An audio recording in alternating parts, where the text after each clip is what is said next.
I was gonna say you're not even gonna pay attention tonight. I know that. I know better. It's here. No, I couldn't find my Niners hat. I'd have it on. No, maybe it's a good thing. All right, so we are here. We are live. And so welcome everybody. It is a wonderful Monday night, and we know that Cubby is gonna like half be here. And if you look him like if you see him kind of do one of these, it's because he's looking at the TV. And I knew full well because when I saw it was Monday night and I saw it was San Francisco, I almost went, do I need to find another person for tonight? But no, no. I said, you know what? There's nobody else to do this show with than Cubby for tonight. So do want to thank everybody for joining us because without you, Cubby would be watching football and I might be sleeping. That's Yeah, probably about what it would be like right now. But um, I hope you're doing well. We didn't, when we were chatting here before we got started, we didn't really talk about, your weekend. oh, Did you survive? Well, obviously you yeah, survived, but yeah. I had another back to back. I mean, I know these guys that do three in a row, but they're not as old as I am. I had another back to back Friday, Saturday, and officiated on Saturday, and yeah, it was a really good time. Is both of them really good dancing, and except there was something I couldn't recover from, and I don't know about you, but when I get into like a hip hop vibe, like near the end of the evening, I just don't like to change up genres or change up things, you know. I got everybody in the crowd, I got everybody on the dance floor. I mean, finally got all the kids out there. They've waited for their music all night long. And I usually tell my brides and grooms, from this time to this time near the end of the evening, it's just gonna be straight. We're gonna get dirty. We're gonna play the hip hop. Older people should have left already. And the groom and his mom came up and wanted YMCA into the hokey pokey. into the hokey pokey. And I have virtual DJ, so my virtual DJ can literally tell me the last time that I played a song.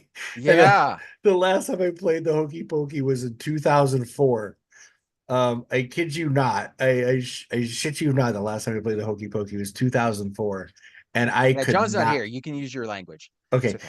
I did not. Did I use it? Because I about came Yeah. close. Little. Not a big daddy word, but Yeah, but yeah, I'm like, are you serious? Like right now? I'm like looking at him and looking at the crowd, going, are you like right now? And they go, yeah, people are asking for it. I'm like, who is asking for that? Like old people, And yeah, so I did it, and I couldn't recover. I'm honest, I could not recover. so what happened? You play it, the floor cleared. Yeah, virtually, pretty much, right when I did it, So and it the was the mom is groom, out the there. mother, and like the weird aunt that wanted to hear it, and that was it. Yes, yep, and they're out there That just was his looking at asking for me. it. They're looking at me, going, I'm like, oh yeah, you guys are great. This is awesome. And when the floor cleared and I couldn't get it back, and we end up ending in 15 minutes later, I'm like, I'm sorry. And the group's like, should have trusted you. You asked what you were doing. You asked you did what we asked you to do, and you were right. Were you scheduled to end that point, or was it just like We had that's 30 it? They minutes. like We had 30 minutes left. We okay, were at so 10, the ending at 10:30, and when they came up at 10 and asked it, and I couldn't. We ended up at 10:15 instead of like a big ending, like a huge, yeah. Okay, so here's a learning curve. Besides telling them a few choice words to just leave you alone and not do it, um, I go into my programming mind.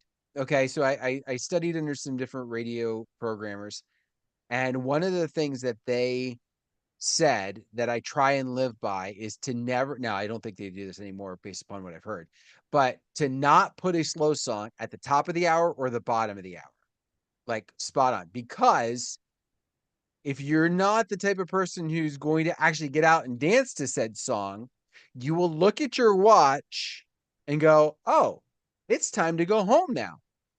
Or flip the station or whatever might be the case. Maybe it was a bar, maybe it wasn't radio, maybe it was a bar. But anyway, it was the same concept, right? I think I would throw the hokey pokey and the YMCA in that. I think had you waited had you been able to say, you know what, give me 5 minutes, and it's 10 o'clock. Give me 5 more minutes. Let me make it to 10:05, and then I do it. I wonder if you would have. I wonder if you could have made it to 10:30. I'm just wondering, just that psychological piece. maybe I don't know. Just the hokey pokey in general. Like I Yeah, don't know what version you got, but I got like a 50s version of like a roller skating rink. I mean, I think that's the only one there is. probably. you Probably. know. I don't have a cool version of it. We'll put it that No, way. is there? I Um, didn't know they make a cool version of that shit. I'm sure somebody has Um, a nice mashup that they've been holding on uh, to, yeah, but but it was no. horrible. But I mean, again, the group said, it's, he said, you did what we asked you to. And I'm like, I'm sorry. So, So I had a floor clearing moment this past weekend as well, and I'm kind of saddened by it. Do you want to take a guess as to the song that cleared it? It was not YMCA. It was not Hokey Pokey. In fact, it was probably a song that you would be surprised in its current state to be a song that would clear the floor. Chapel Roan, hot to go. Bingo. Too new. It's I a had a crowd. young bride. Oh, She was 22, 23. Like she was, young bride, young friends.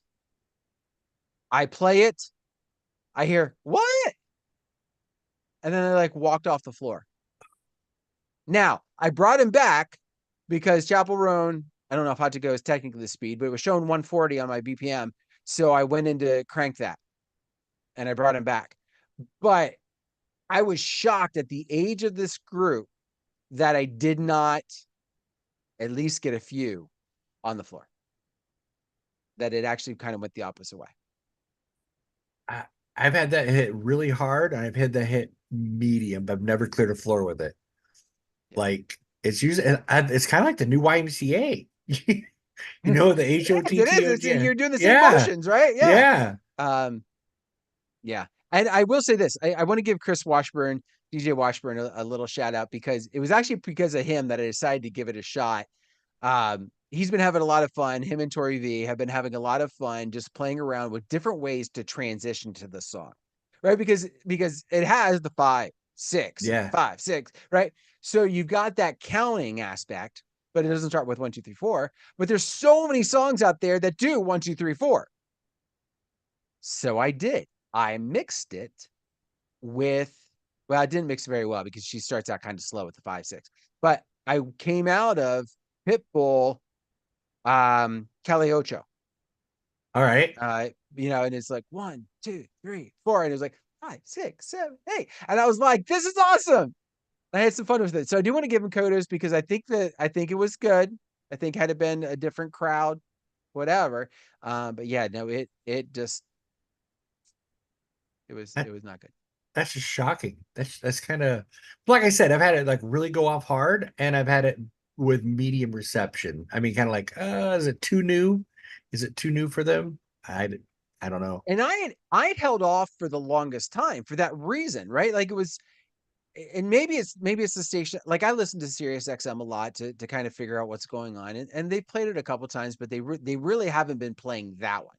They were playing Good Luck Babe, and then they've already kind of moved on to one or two other ones when I've listened. So I'm like, okay, it is what it is.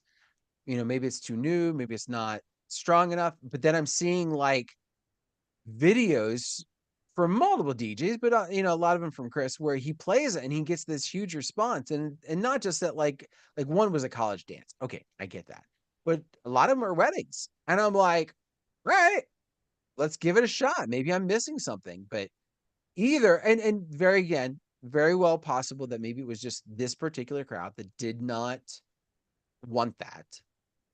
I'm not going to totally write off the song suddenly, but yeah. Right, and that's gonna make you scary to play it again. I mean, you're gonna be nervous. You're gonna be gun shy a little bit to play it again, I think. Yeah, and again, I think one of the things to keep in mind is also I'm not going to totally chalk it up to the song, right? I'm making it out to seem like the song wouldn't work, and I still kind of believe with this particular crowd it may not have worked. It may just have totally misread the age and the grouping and everything else that it was. That may have been part of it. It could have also been right coming out of the Pitbull.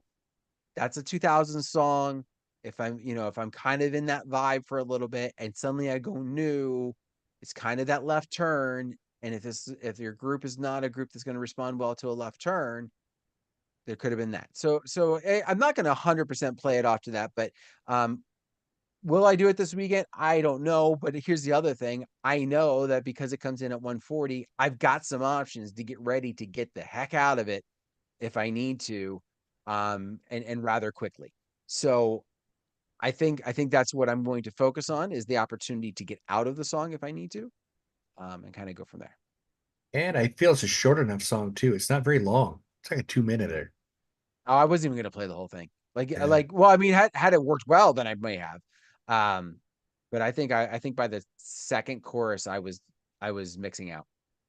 Second chorus, I think I had the first part of Crank That playing underneath. Ah. So, but You ever roll out a Shabuzi? Tipsy? what's funny is I have only played Shabuzi once. Really? Yeah. I haven't really had requests. I haven't had any requests for it. Um, and I like it, but I think about like the dance aspect and I'm not getting a lot of that. So it's more of a sing along and I get that. But it's like, okay, now where do I put this? Because it's not gonna, I don't think it's gonna bode well coming out of like a pop punk, Mm-mm. which would be a sing along. And if I'm in a hip hop, then where they're kind of dancing around and all of a sudden I throw a weird kind of left angle on the sing along. So I haven't really found because it hasn't been requested, I haven't been pushed to go, I'm gonna play this. I roll it out of a country. It's a country transition song for me to jump into something newer, Yeah, and I haven't been playing a lot of country, not in the dance portion. right? My couples that have wanted country like during prelude. They wanted country or well, yes, preludes, but also like during cocktails, during dinner, during open dancing, one or two, but they're not really big on it like for the other portions. I'm in the Midwest. Listen, I'm in some rural PA and we're Yeah, doing some heavy barns and they're wanting like I've had a couple countries, but it's just not been as big of a push during the open dancing. So interesting. yeah. Well, anyway, we're not talking music tonight, although we were. I really got to question John. He throws these topics at Cubbie, and he goes, here. I'm not going to Yeah. be there tonight. Here, have fun with this one. So we're going to talk tonight. What does it take to become a mobile wedding DJ?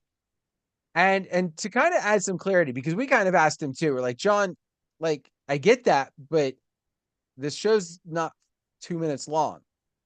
Yeah. It 45 minutes long. So and so he said, okay, he said, think about it this way.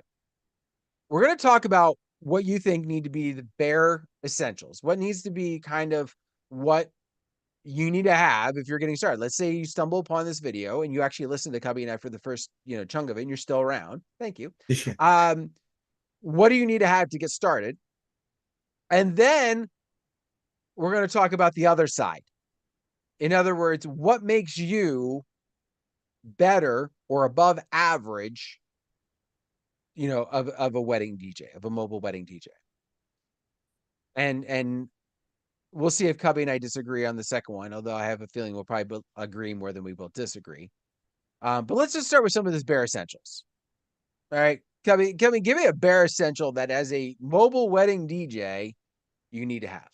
A wide range of music knowledge from the 70s, 80s, 90s, 2000s. I mean, you've got to know what the popular songs, not that you listen to, but what you like everybody kind of listens to type of a thing. I think, like I said, as long as you can have a wide range of musics, does that you don't have to like it. You just have to have what works and what people like. Yeah.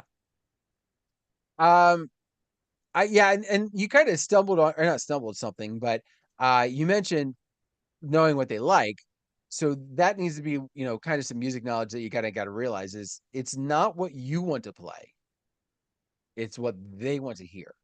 That's where the big difference needs to be. In fact, this past weekend when I was meeting with the bride, her mom really pushed for me to be the DJ. I've known the mom since like high school. And the mom was really pushing for me to be the DJ. And part of it was because her DJ, the mom's DJ, when she got married, I don't remember, 15 years ago, something like that, played what he wanted to hear, played what he wanted. And mom knew I wasn't going to go for that. So I would do what the daughter wanted. And so that was part of it. So yeah, you got to make sure you're playing to what what the guests want. I'm going to go a different direction. I mean, obviously, music knowledge is a good thing, but doesn't mean squat if you don't have it something to play on. Yes. So I'm going to go with speakers along with the cables to connect to the speakers. And I'm going to go super basic here and just say a computer. You don't technically need a mixer, depending upon your speaker. You could go straight from the computer to the speaker, and you might be able to connect the other piece that I feel you need to have, which is a microphone, to the speaker. And that becomes, in essence, your mixer. Do I think it's a wise decision? Oh, heck no. But we're just talking about the bare essentials here. Cubbie, anything else you would throw in for the bare essentials? I see. I try to think of things that people before I got into, like somewhat of a personality, being able to talk to people, be able to jump on a microphone, having some sort of, not be shy, you know, being able to speak in front of large crowds and sound good, type thing. But to get started, I guess you don't have to, you still gotta be able to talk. Yeah, but if you're talking about a mobile wedding DJ, you're going to need to be able, well, I was gonna say you're going to need to be able to use the mic, but you do have a kind of another option that you could go. So, and I'll tip my hat to those people who bring along another person. So one person is the DJ, the other person is the MC. So if you're in that scenario, I guess you don't have to have the ability to talk because the other person is going to do it for or could do it for you. You could legitimately just be the DJ in that aspect. But I think let's for the sake of argument and kind of splitting hairs as we go through tonight, let's assume for a second that this is somebody who's starting out and wanting to be a solo performer, at least in the beginning. So, Yeah, I think um, like I still go out by myself. I think in the Midwest is all but you just like you do it. I know there's people in the East Coast that have the DJ and have the MC. We go out by ourselves. We do it all. We set it up, we tear it down, we mix, we talk, we MC, we do it all. yeah, and that's I mean that's the case. Yeah, I mean I'm definitely a solo, but I didn't want to discredit that because there Yeah. are some things, and that's the way some people have gotten started, right? Like they've joined up either with some groups or somebody else was, you know what? I rather would just focus on the MC. I'm looking for a DJ, and they focus on that aspect. But um sorry, DJK said bare necessities sounds like a song. Yeah, it might be. It Yeah. might be not to Disney, but in that aspect. But I would say you need transportation. Yeah. You need to be able to get to where you're going with the equipment that you got. So if you are wanting to have a large setup, then you're going to need a large thing to carry it in, whether that is a trailer, whether that is a van, whether that is a pickup truck. You need to have a little bit more. You need to have something to carry it in. I think that might hit our bare necessities. That Yeah. might need to be the bare essentials that you have to DJ. At the I'm sure minimum. there's other things people could Yeah. say that you kind of need, and we're probably just forgetting it, right? A Facebook page. At minimum, don't need a website, but a Facebook page. You need something Somewhere to, something to do promotion, that's for sure, to get your yeah. name out. Um, okay, so let's get away from the bear because I think a lot of people are at least in that ballpark. If you're stumbling upon this, it wouldn't take you long to really kind of find 80 videos that would tell you what we just told you. All right. So let's talk about the above average. All right, let's talk about what you need to be above average. Cubby, where should we begin? Oh man. So many Look, different he's looking ways at the to football score. go. Did you see that? Huh? He looked at the football score. Did you see No, that? it looked at my wife. It's a commercial now. Oh, okay. My wife's up there doing something. I don't know. Wow, something be great. Um, uh, a software like DJ Event Planner that helps you book contracts and for your customer service. I think your customer service needs to be top notch. Man, you're going deep already. Okay, I yeah. know I So don't mean to. I mean, like I said, I did this thing that John sent us, and like you said, just sends it to us on. As a matter of fact, I had an email on Sunday going, "This is this week's show," and I'm like, "What the hell?"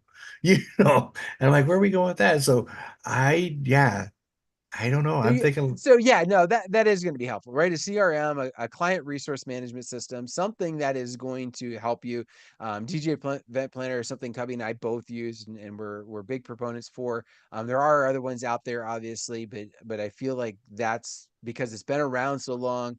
It's really kind of crossed a lot of the T's and dotted a lot of the I's that need to be in place to be able to use it right out the gate and have it cover a lot of the things that you need. Um, with that being said, like having that system in place is going to save you so much time. I put off for the longest time, and I don't, to be honest with you, I really don't know why I did. Because it wasn't a cost wise. It's not that expensive. I mean, 20 yeah, bucks a I'm month. cheap from time to time, but I mean, a month or a yearly subscription to most of them is going to run you under $300. Well, Under it's 20 bucks a $300. month. Yes, 20 bucks a Yeah, month. I So mean that's for DJ Event Planner, but I'm just saying yeah, like if you go to any of and yes, I know like Vibo and stuff like that, but that's a different animal altogether. Um, from that standpoint. But the pieces that those things save you and the ability to automate and keeping up with clients and following up with the vendors that you're going to be working with. And case in point, like I had a couple that I was talking with just today that one of the questions they asked me was, do I have an online digital planning platform that they would be able to use to work through? And I was like, first off, you either know somebody that got married or you've spoken to somebody. The fact that you thought to ask that. But I was like, yes, I do. Yes, I do. And that so many clients I've had that love having that digital aspect. I don't know. I don't know if they're just expecting it to be on pencil and paper, and so the fact that I have a planner of some sort is golden to start with, or if it's the fact that it's online and they can access it 24 hours a day, 7 days a week. I don't know which might be the case, right? Um, but but I would say that it's beneficial just to have that. I think it helps you to not double book yourself. Like you got your contract in there and your calendar blocks off and you can shut off leads for the date. So you don't book yourself on the same date twice. And then you're like, oh my, you get 6 weeks in front of the event or whatever, whenever you meet with them, 8 weeks, 6 weeks. And you're like, oh shit, I double booked myself. What do I do now? How do you tell that client 6 weeks before their wedding that you double booked yourself? So I think it's just a matter of being able to look at your calendar and go, nope, I'm booked that day, or thank you for inquiring, or I'm open, or whatever, just to be able to look at it that way. It doesn't get lost anywhere. Right. Right. Yeah. It's less likely that you're going to create problems for yourself for sure. Yeah. For sure. I'm gonna go gear. So I feel like you're gonna tackle kind of the more business and personality piece, and I'm gonna tackle more gear tonight. But Yeah. I think that something that's going to set you above the others is going to be multiple sets of speakers. And I don't mean let me kind of kill two birds with one stone here. One, I do mean a backup set, like a backup solution with you at an event. So if something happens, you're not stuck. The show goes on. It might be down for 30 seconds or whatever it takes you to get out to your vehicle and get back, but it's ready to go. That's part number one to it. But part number two is the idea of having the right gear for the right event. I love my Evolve 50s. Love them. I'm not going to go out and do a 250 person wedding or school dance with my Evolve 50s. I think they're great. Not going to cut it. Sorry. So having the right gear allows me to step it up and do a wider arrangement of events, of sizes of events, right? I'm still not going to go out and do a festival with my set of subs and tops, but that gives me more power for those bigger events or those events that need that extra oomph. So that's my piece. Multiple speaker sets. And What's like your you said, next one? backup microphones and backup, like just backup cords. Backup gear. Just Yeah. backup gear. Like have all sorts of backup gear ready to go at the worst possible moment. Yep. What else? Education, trade shows, watching, maybe not our show tonight, but other educational shows. I'm kidding. Hey, Hey, I know.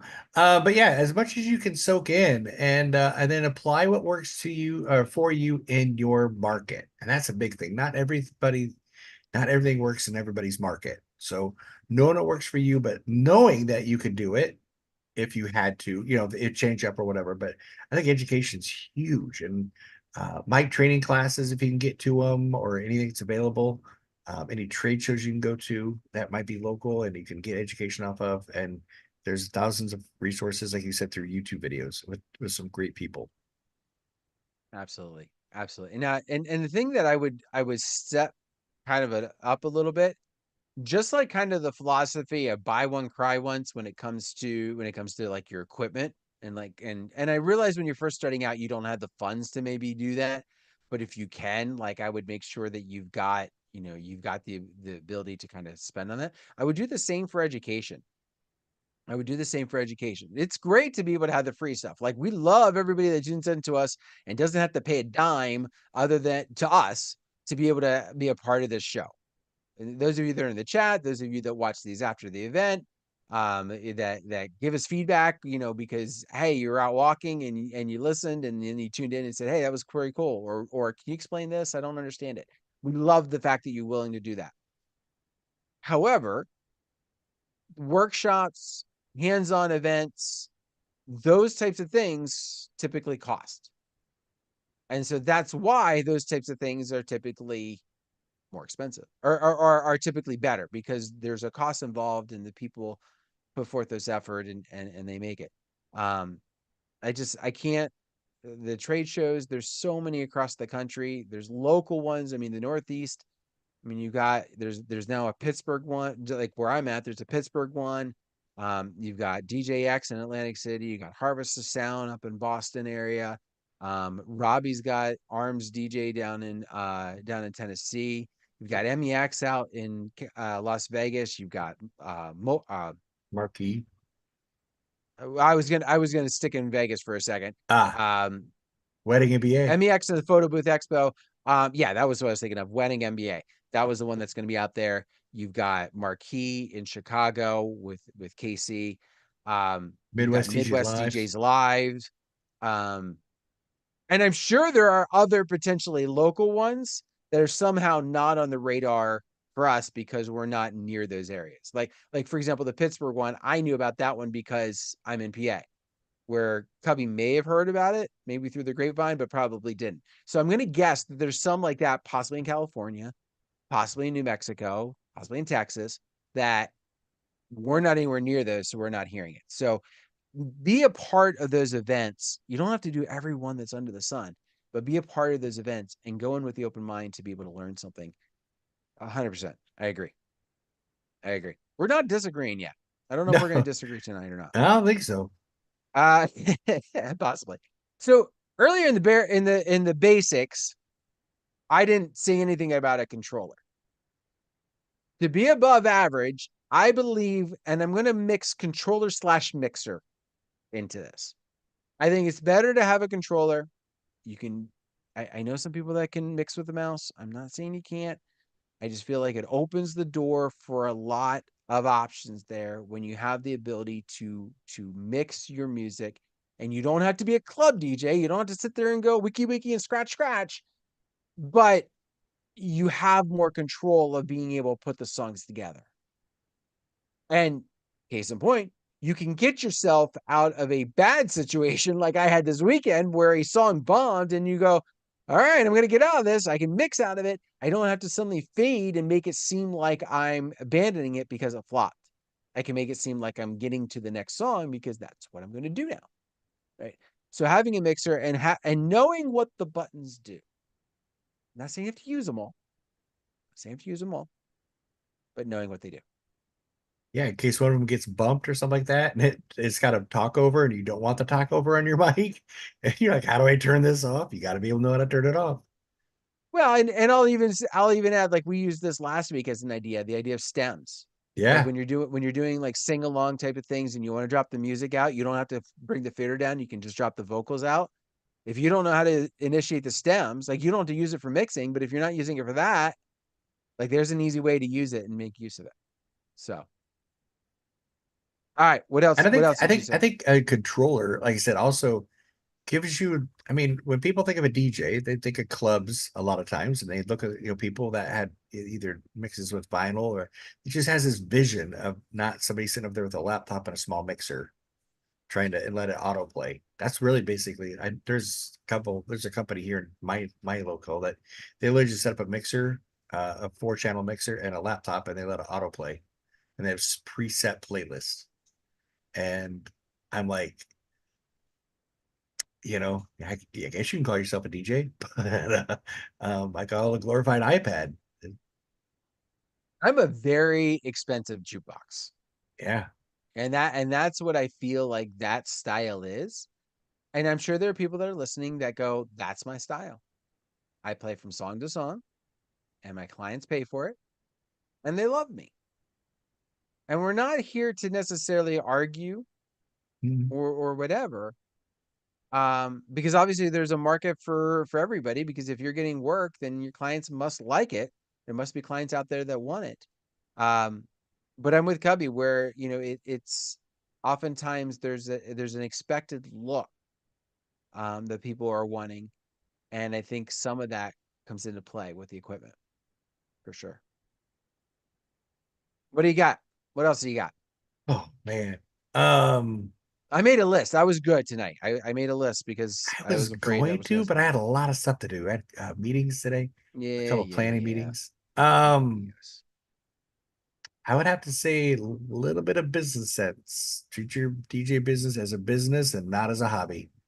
Mhm. Pay your taxes, get insurance, treat it, buy your music, don't download it illegally or rip it off YouTube or whatever. I mean, if you do it, that's on you. But I try to do everything above board, but but I've been doing it for 18 years where you couldn't rip off YouTube. So, um, we used to get, yeah, back in the day when you get CDs from Promo Only and you had to rip them in. So, but yeah, I think treat your business like a business and not a hobby, and it'll take great care of you. One of the best things that you can ever do, whether you're full time or not, is to treat this with the respect of a full time job, right? Like to be able to put that forth, that business piece, and making sure that you're doing the things that you need to do to, if nothing else, to protect yourself, right? You talked about the taxes, you talked about the insurance, like those are things that if you're not doing it, you could go sideways pretty quick.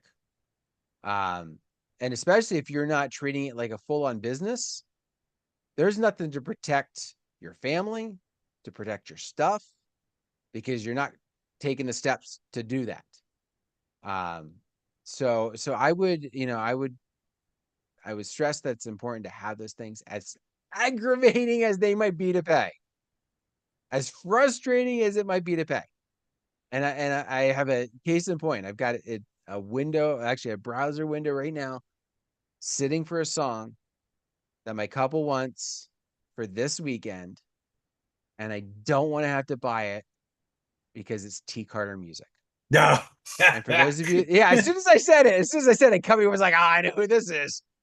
Um, for those of you that don't know, T Carter music, um, is one of those very specialty performance artists for weddings, and they sell their music, they sell their songs.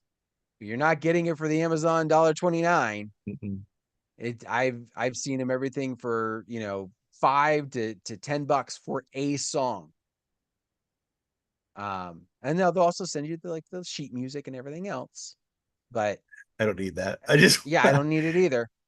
And so it can get very frustrating in that aspect, to have to pay that. But it's you know, unfortunately doing what should be happening there. and they create those mother-son songs and those father-daughter songs and those songs that when somebody Googles mother-son song, they're like the top, and you're like, duh. Dang it. Yeah. Yeah. It's there. It's a pain, but it's there. Um, so yeah, so the business sense to treat it like a business, not a hobby, 100%. Even if it is like a hobby, like right, even if you're only I, doing this, yeah, a set number of times each year, there's ways to keep your business expenses low and still above board. it's like creating an So LLC, so it's a shell corporation. So if you get sued, it doesn't affect you personally or your family or take you way back. The liability insurance is $100, $120 or whatever for a single op a year. A $2 million liability. Again, it's just a cost of doing business, and it just protects you because once it hits you, knock on wood. I've never had to ever use it or anything like that, but I've heard horror stories. I do know people it has happened to, and it takes them down. It costs you way more money than you would have saved in paying it. yeah, I will say, and I'm gonna place a little like asterisk with something you just said. This is maybe where you and I are gonna disagree. So you talked about the LLC. Yeah. I'm not an LLC. Ah, I'm a sole proprietor. And I know you can be an LLC sole proprietor. I've never filed the LLC part. I've kept a sole proprietor. That's the way I have it set up with the bank, and I have everything else. I have the liability insurance. I have all the pieces in the puzzle. I just don't have the LLC set up. Um, I looked into it a couple different directions, and for a single operator such as myself, there I've seen differing answers. I've seen where, yeah, it can protect me, but I've also seen where as long as I have my insurance and those other things up to date, they're not really going to be able to do things to me and my family unless I'm just a stupid idiot, right? Like unless I'm gross negligent on something, and I'm but if I'm doing the things I should be doing, like my business is going to absorb that, not my personal. That then again, I'm not official. That's based upon what I was being told by people. Like I reached out to my accountant and was like, "Hey, I got a question. Like, should I really be kind of looking into this?" And she was like, "Well, I don't know. John and I have talked back and forth about this different times." And he said, you could do it, you can't do it. You're probably in the same boat either way. So, um, but because it's me and that's it. yeah. I'm a multi-op, so Yeah, different story. yeah. Big time different story because you have no control over those guys.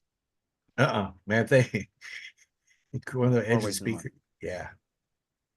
What's that? I'm I going back to gear. I think you need to have multiple wireless mics.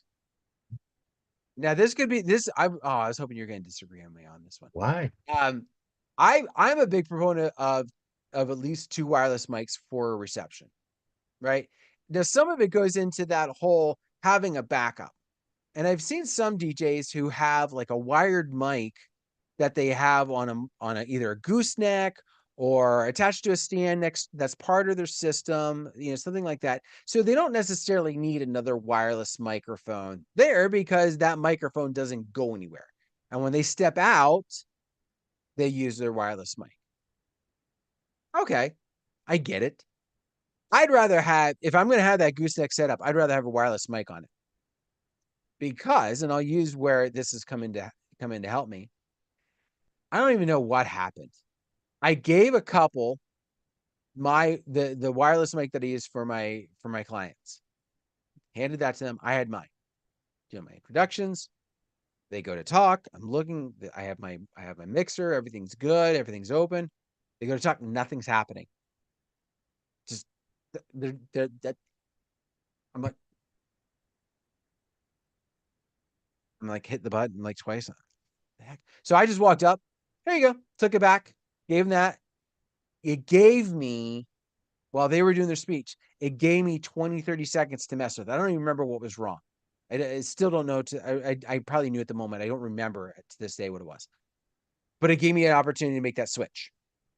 Uh, had I only had the one wireless wireless microphone, I would have been stuck either figuring it out or going, by the way, would you come over here to the DJ system? I need you to use this wired mic over here. Talk right into So I here. think having multiple wireless ready to go is important. Is important. Do you have another one, or should I keep going? You better keep going. Okay, because I got I'm again, not a good. I got more gear. I'm a big proponent also. If you want to set yourself above, I talked about multiple systems. Part of that multiple systems should be where you have, again, we're talking mobile wedding DJ. You need to have a dedicated ceremony setup. Now, I belong to a philosophy where my ceremony setup is probably as complicated as some people's reception setup, maybe even more so. Um, you don't necessarily have to go that route. I'll make an argument that you could and should, but that's a different story. We won't get into that argument tonight. But having a dedicated ceremony setup, I think, is key because you, in my viewpoint, do not have downtime from the ceremony to cocktails or reception if it's not planned in there, right? Unless they have somebody else covering those moments, you need to be ready to go. And you shouldn't have to beg from Peter to pay Paul. The idea of taking from your ceremony rig to make sure your reception rig can actually happen. I don't understand that philosophy. I don't understand why people do it. Outside of, well, I guess I didn't have to buy that extra system. Okay, but having that extra system in essence, it ensures a more seamless flow. And here, I'll give you a little secret for me. That system can work as my backup if I needed it to. If I was stuck in a situation, that backup would save me to no end. If everything my reception rig went kaput, I've got the backups, but a ready to go backup for a complete system is my ceremony. So There's something going on in the chat. I was looking there. I agree, Christopher Austin. I was kind of giving the idea of like talking about the LLC. He says ask a lawyer. I think Yeah. that would maybe be my problem. I asked my accountant instead of my lawyer. Um, maybe because I don't have a dedicated lawyer for this stuff. But then a couple other people, they're one wired, one wireless. I get it. Like I get it. Um, although Gus has a separate standby wireless. So he's got one wired, one wireless. I'm going to assume he's got maybe an extra handheld. Okay, so if that had Good. gone, Yeah. then it's a matter of just like maybe syncing it or running it over, and you're good to go. Okay. Good I'm call. not I'm not again, different strokes, different folks. I know I'm making, that you need to have. And yet there's DJs who are very successful that are doing it without. I just think in some aspects, these things that are ways, and I say above average. I guess you wouldn't have to be above average, but I don't know. I just think you need to. I guess one last thing I would have, in making sure setting yourself apart from every other DJ company, is invest at least a minimum of 45 minutes to an hour daily on your business. Whether that's returning emails, whether that's marketing, whether that's education. Every day, your client should be hearing back from you if they email you within 24 hours. With today's technology, there's no reason why they should be waiting on you to 3-4 days to hear back from you. And I'm lucky because I do this full time. So I literally sit at my computer and answer emails all day long. But when I did work full time and I traveled, uh, whether it was Mobile Beat or Bliss Lights or any of the companies I've worked for, I still would spend a minimum of an hour emailing, checking in with my brides, emailing, making sure planning forms got done and out, and receipts, send out receipts after every payment that's ever made, just making sure you're running your business that like a business, as I said that earlier. But devote at least a minimum of 40. If you do 45, make sure you get those emails every day, those leads, and make sure that your clients are hearing from you and you're not ghosting them for 2-3 days. Spend at least a minimum of an hour.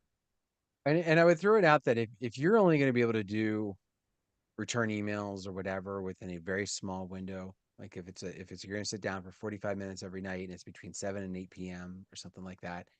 Um, you know, put something in your automatic replier in your email system to say, I got your message. I will be I will be responding between 7 and 8. If you're going on vacation for a couple of days where you might not have internet or might not have the best internet or something you can rely on 100%, put that automatic reply on so they know, hey, it's not that I'm ghosting you. Here's my situation. As soon as I can get back to you, or as soon as I can check it, I will. Um, you know, it I don't feel you should be married to your business, but I don't think you should, if you have a business, ever ignore your clients. And that's what it can feel like if you're not getting back to them in a timely manner. And it doesn't have to be, I mean, if you have some days, maybe you don't have as much time, but just get to your emails, right? Like every day, at least open up your CRM, or if you just, through whatever you're using, just touch everything that for that day. And if you're short on time, just touch everything once. And then, maybe you save the other 30 minutes for someplace else. But always make sure you're replying to those clients with it. That's what it said. Your customer service and being that resource will set you apart from every other DJ company that's not making them the important part of their life. I've had a couple leads coming in over the past couple days, whether I've been able to do them or not, and I've responded in what I thought was like average response time. It's a few hours in some cases. Like it came in while I had some meetings for the day job, and I was like, okay, I can't do it, and I was doing it at night. Um, and so I'm getting back to them. In one case, it came in like mid afternoon one day, and I got back to them in the morning on the next day. And their response was, "Thank you so much for getting back to me so quickly." I didn't think it was that quick, Yeah, but I'm glad you did. Right? Like that gave me some good feeling um about it. But I was just like, okay, okay, yeah. There's a couple of other things coming in the chat here. oh great. Be a Boy Scout, be prepared, have a backup if things go wrong. Some people were saying backup computer and an external hard drive. I would go at least backup player of some sort. So my backup is an iPad that's gonna buy me a lot of time. And I do have the ability, like if I really wanted to mix on that and wouldn't like it, but I can make the night happen. I also carry a Surface Pro, but that's usually my ceremony setup, but it gets me like if it's like, okay, this computer got fried, the iPad bought me some time. Now I'm gonna run the Surface Pro the rest of the night. Um, so yeah, so those are some options. You don't have to have the exact same system doubled, right? I think there's just some Right. people get in trouble with. They spend like $2,000 on a computer or more, and they're like, wait a minute, I got to do it a second time. And so what happens when these get like old, technology wise? Now I've got to buy two again. I get that, right? Like so there are ways around to kind of stagger start your buys. So I take two. um I take two good. laptops. I take two laptops. One's for ceremony sound, and one is for what I mix with, and Mhm. they're both my backups. So like I said, if my mixing computer goes down, I still got a full library on my ceremony system that I can just turn around, flip, and I'm ready to go. I'm going to throw one more in the business thing, and then I'm looking at the time. We're probably going to have to wrap this up. I would say you need to have an ability to read the crowd. We kind of talked about that a little bit, kind of even in some of the basics, but just the ability to read the crowd and know before you press play how you think it's going to respond, right? Or how it should respond. And I kind of use Maya as a bad example. I was talking about the chaperone earlier, right? Like I thought I was reading the crowd right, and I wasn't. Um, that doesn't mean you can't make mistakes, right? But reading a crowd and recognizing that they're going to respond to some different styles based upon how they did with some other similar styles or how they did with, an art like I'll use Spotify for example, right? If you create a Spotify playlist and you keep listening down to it, unless you turn off this feature, it will then continue on with other recommended songs that kind of fit in that same vibe, right? They might not be the same style, but there's something in your playlist that's telling, hey, this would be a good song to add to this list that you got going. Um, that's kind of what you want to do with your music. But it doesn't mean you have to be the same style, but something that would kind of go, yeah, this fits tonight. This fits with this crowd. I think that can be a good thing to do as well. So, anything else you want to add before we duck out? Have fun, man. Have fun. Oh yeah. It's the How do we best. totally skip that? Like that should be number one. It's the best job in the world.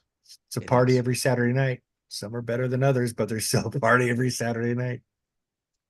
And that is, I think, where some DJs also lose what they're doing. They focus too much on the money aspect or too much on the business aspect of the night and forget about the fact that this is just a really fun job.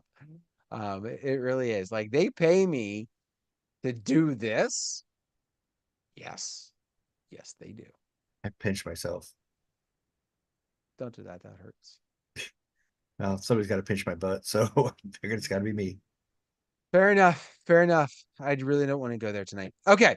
So on that note, I do want to remind everybody that coming up here in just a little bit, we do hanging with, I think it's still hanging with Boston John. I think it might be hanging with Howie. But here's the deal. You go to djntv.com/chill, and that is where you can check out the chill room. They're gonna do a little bit of a piece, they'll record it. You can hang out, you can watch it like this, but instead of on YouTube, it's over in the Zoom room. And then after that, they shut off and then they just hang out and chat and talk and have a good time. That's coming up next. Tomorrow, DJ Chips with John. So he's got his video to drop. Tomorrow night at 9 is going to be a best of Ben Stowe show. There's the Tuesday night music show. Again, back in djntv.com/chill. That's at 10 tomorrow night, 10 Eastern. My tips drop on Wednesday morning, and then the rebroadcast from the Tuesday night music show and the hanging both going to happen Wednesday night. So that is what's happening this week. And on that note, thank you very much for joining us. We appreciate it. Hopefully you learned something, maybe justification for what you're already doing, maybe a way to tweak something to do it better. But either way, we're blaming John for tonight's show. Yeah. And next week, we'll be back with all of you. So thank you very